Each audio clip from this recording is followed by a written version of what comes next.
Parce que l'Union européenne doit décider ou non si elle officialise le statut de candidat à l'Union européenne de l'Ukraine. Il y a un sommet qui se tient les 23 et 24 juin prochains, donc c'est la semaine prochaine. Ça va arriver très vite. Zelensky a réitéré sa demande, il veut que ça se fasse très rapidement. Écoutez.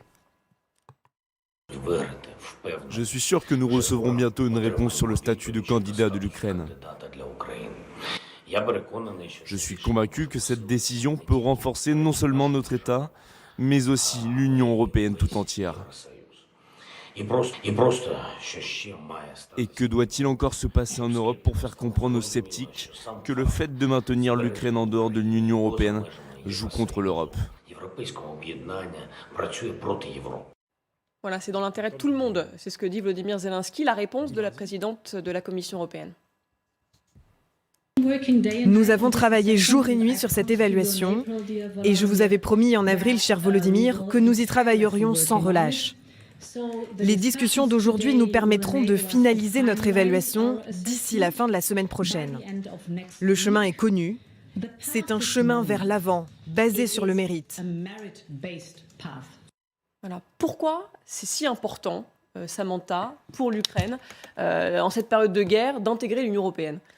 Parce qu'il faut d'abord se rappeler que toute cette guerre a commencé avec le désir d'intégrer l'Union européenne. Quand en 2013, le président ukrainien Yanukovych a changé d'avis et au lieu de signer un accord de partenariat avec l'Union européenne, a voulu signer un accord de partenariat avec la Russie et les pays dans le partenariat économique russe, c'est à ce moment-là qu'il y a eu la crise, qu'il y a eu la révolte du Maïdan, qui s'est terminée par l'annexion de la Crimée.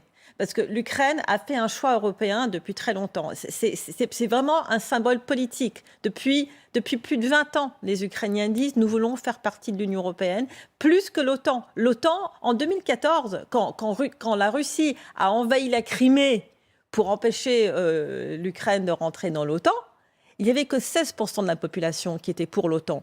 Le désir d'intégrer l'OTAN n'était même pas dans la constitution ukrainienne. C'était l'Union européenne qui a énervé Vladimir Poutine, et c'était le choix européen des Ukrainiens.